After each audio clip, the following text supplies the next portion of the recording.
ಆಗಿಲ್ಲ ಸರ್. ಏನು ಹೇಳ್ತೀರಿ ಸರ್ ಈ ಸಂದರ್ಭದಲ್ಲಿ ಸರ್ಕಾರಕ್ಕೆ? ರಾಜ್ಯ ಸರ್ಕಾರಕ್ಕೆ ಮಾನ್ಯ ಮುಖ್ಯಮಂತ್ರಿಗಳಿಗೆ ರೈತರು ಇವತ್ತು ಆದ್ಯತೆನೇ ಅಲ್ಲ,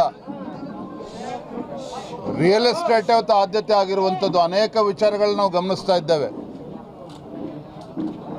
ನೋಡಿ, ಇಂಥ ಒಂದು ಒಳ್ಳೆ ಯೋಜನೆ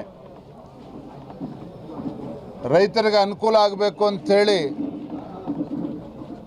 ಯಡಿಯೂರಪ್ಪನವರು ಹಿಂದೆ ಭಾಜಪ ಸರ್ಕಾರ ಇದ್ದಾಗ, ಯಡಿಯೂರಪ್ಪನವರು ಮುಖ್ಯಮಂತ್ರಿಗಳಾಗಿದ್ದಾಗ ಕೊಟ್ಟಿರ್ತಕ್ಕಂಥ ಯೋಜನೆ 850 ಕೋಟಿ ರೂಪಾಯಿ ವೆಚ್ಚದಲ್ಲಿ ಈ ಯೋಜನೆ ಆಗಿರುವಂಥದ್ದು. ಇಂಥ ಸಂದರ್ಭದಲ್ಲಿ ಸಮರ್ಪಕವಾಗಿ ವಿದ್ಯುತ್ತನ್ನು ಕೊಡದೇನೆ ತುಂಗಭದ್ರಾ ಭಾಗದಲ್ಲಿ ಸ್ವಲ್ಪ ಮಳೆಯಾಗಿ ನೀರಿದ್ರೂ ಸಹ ನಾವು ಕೆರೆಗಳಿಗೆ ನೀರು ತುಂಬಿಸೋದಕ್ಕೆ ಸಾಧ್ಯ ಆಗ್ತಾ ಇಲ್ಲ. ರೈತರು ಕಂಗಾಲಾಗಿದ್ದಾರೆ. ಇವತ್ತು ಬೀದಿಗಿಳಿದು ಹೋರಾಟವನ್ನು ಮಾಡ್ತಕ್ಕಂಥ ಪರಿಸ್ಥಿತಿಗೆ ಬಂದು ನಿಂತಿದ್ದಾರೆ. ಹಾಗಾಗಿ ಇಂಥ ಸಂದರ್ಭದಲ್ಲಿ ನಾವೊಬ್ಬ ಶಾಸಕನಾಗಿ ನಾನು, ನಮ್ಮ ಮಿತ್ರ ಇರ್ತಕ್ಕಂಥ ಹಿರಿಯರಾಗಿರ್ತಕ್ಕಂಥ BC ಪಾಟೀಲ್ರವರು, ಶಿಕಾರಿಪುರ ಹಾಗೂ ರಟ್ಟೆಹಳ್ಳಿ ಮಂಡಲದ ಎರಡೂ ಮಂಡಲದ ನಮ್ಮ ರೈತ ಮೋರ್ಚಾ ಎಲ್ಲ ಕಾರ್ಯಕರ್ತರು ನೇತೃತ್ವದಲ್ಲಿ ರೈತರ ಪರವಾಗಿ ಇವತ್ತು ಧರಣಿಯನ್ನು ಹಮ್ಮಿಕೊಂಡಿದ್ದೇವೆ. ನಾನೇನು ಹೇಳಕ್ಕೆ ಹೊರಟಿದ್ದೇನೆ ಅಂತ ಹೇಳಿದ್ರೆ, ರಾಜ್ಯ ಸರ್ಕಾರಕ್ಕೆ ಇಂಥ ಸಂದರ್ಭದಲ್ಲಿ ರೈತರಿಗೆ ಸ್ಪಂದನೆ ಮಾಡಬೇಕಾಗಿರ್ತಕ್ಕಂಥದ್ದು ರಾಜ್ಯ ಸರ್ಕಾರದ ಆದ್ಯತೆ ಆಗಬೇಕಾಗ್ತದೆ, ಕರ್ತವ್ಯ ಆಗಬೇಕಾಗ್ತದೆ. ಹಾಗಾಗಿ ಈಗಲಾದರೂ ಕೂಡ ಎಚ್ಚೆತ್ತುಕೊಂಡು ಸಮರ್ಪಕವಾಗಿ ವಿದ್ಯುತ್ತನ್ನು ಕೊಡುವಂಥ ನಿಟ್ಟಿನಲ್ಲಿ ಅಧಿಕಾರಿಗಳಿಗೆ ಆದೇಶ ಹೊರಡಿಸಬೇಕು ಅಂತೇಳಿ ನಾನು ಈ ಸಂದರ್ಭದಲ್ಲಿ ಆಗ್ರಹಪಡಿಸ್ತಾ ಇದ್ದೇನೆ.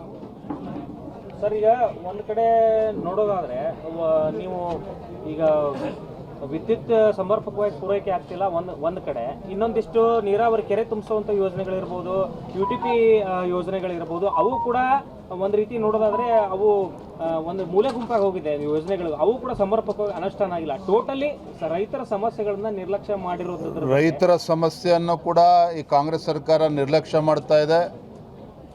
ಬೆಂಗಳೂರು ಅಭಿವೃದ್ಧಿನೇ ಕರ್ನಾಟಕ ರಾಜ್ಯದ ಅಭಿವೃದ್ಧಿ ಅನ್ನುವ ಭ್ರಮೆನಲ್ಲಿ ಇವತ್ತು ರಾಜ್ಯದ ಮುಖ್ಯಮಂತ್ರಿಗಳು ಈ ಕಾಂಗ್ರೆಸ್ ಸರ್ಕಾರ ಇರುವಂಥದ್ದು. ಉತ್ತರ ಕರ್ನಾಟಕದ ಜ್ವಲಂತ ಸಮಸ್ಯೆಗಳ ಬಗ್ಗೆನೂ ಕೂಡ ಚರ್ಚೆ ಆಗೋದಿಲ್ಲ. ಚರ್ಚೆ ಆದರೂ ಕೂಡ ಅದಕ್ಕೆ ಉತ್ತರವನ್ನು ಕಂಡುಕೊಳ್ತಕ್ಕಂಥ ಪ್ರಾಮಾಣಿಕ ಕಳಕಳಿ ಇವತ್ತು ಕಾಂಗ್ರೆಸ್ ಸರ್ಕಾರಕ್ಕಿಲ್ಲ ಅನ್ನೋದು ಮೇಲ್ನೋಟಕ್ಕೆ ಗೊತ್ತಾಗ್ತಾ ಇದೆ.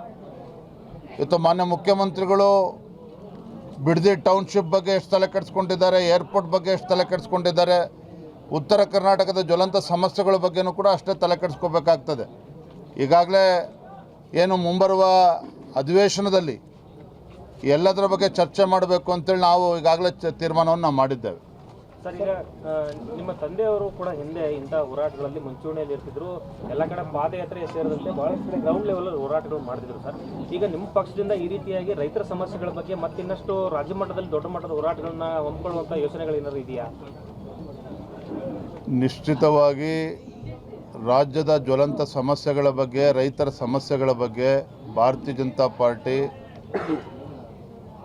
ಹಳ್ಳಿಗೆ ತೆರಳಿ ನಾವು ಜನರಲ್ಲಿ ಜಾಗೃತಿಯನ್ನು ಕೂಡ ಮೂಡಿಸಬೇಕು. ಈ ಕಾಂಗ್ರೆಸ್ ಸರ್ಕಾರಕ್ಕೆ ಕಿವಿ ಹಿಂಡುವಂಥ ಕೆಲಸವನ್ನು ಕೂಡ ಮಾಡ್ತೇವೆ. ರಾಜ್ಯದ 224 ವಿಧಾನಸಭಾ ಕ್ಷೇತ್ರಗಳಲ್ಲೂ ಕೂಡ ಮುಂದಿನ ದಿನಗಳನ್ನ ಹೋರಾಟವನ್ನು ಕೈಗೆತ್ತಿಕೊಳ್ತೇವೆ. ರಾಜ್ಯವನ್ನು ಬರಗಾಲ ಪೀಡಿತ ರಾಜ್ಯ ಅಂತ ಘೋಷಣೆ ಮಾಡಬೇಕು ಅಂತೇಳಿ ರೈತರು ಒತ್ತಾಯ ಮಾಡ್ತಾ ಇದ್ದಾರೆ. ಹಾವೇರಿಯಲ್ಲಿ ಪ್ರತಿಭಟನೆ ಮಾಡ್ತಾ ಇದ್ದಾರೆ, ಬೇರೆ ಬೇರೆ ಕಡೆಗೂ ಕೂಡ ಪ್ರತಿಭಟನೆ ಮಾಡ್ತಾ ಇದ್ದಾರೆ. ನೀವೇನು ಒತ್ತಾಯ ಮಾಡ್ತೀರಿ ರಾಜ್ಯ ಸರ್ಕಾರಕ್ಕೆ? ಮೊದಲನೇದಾಗಿ ಮಾನ್ಯ ಮುಖ್ಯಮಂತ್ರಿಗಳು ಬೆಂಗಳೂರಿನ AC ರೂಮಲ್ಲಿ ಕೂತ್ಕೊಂಡು ಮೀಟಿಂಗ್ ಮಾಡ್ದೇನೆ, ಬರೀ ಬೆಂಗಳೂರಲ್ಲಿ ಕೂತ್ಕೊಂಡು ಮುಖ್ಯಮಂತ್ರಿಗಳು ಸಚಿವರುಗಳು ವಿಡಿಯೋ ಕಾನ್ಫರೆನ್ಸ್ ಸೀಮಿತ ಆಗದೇನೆ ಮಂತ್ರಿಗಳನ್ನು ಬರಗಾಲ ಪೀಡಿತ ಜಿಲ್ಲೆಗಳಿಗೆ, ತಾಲೂಕುಗಳಿಗೆ ಭೇಟಿ ಮಾಡೋದಕ್ಕೆ ಕಳಿಸ್ಕೊಡ್ಬೇಕು.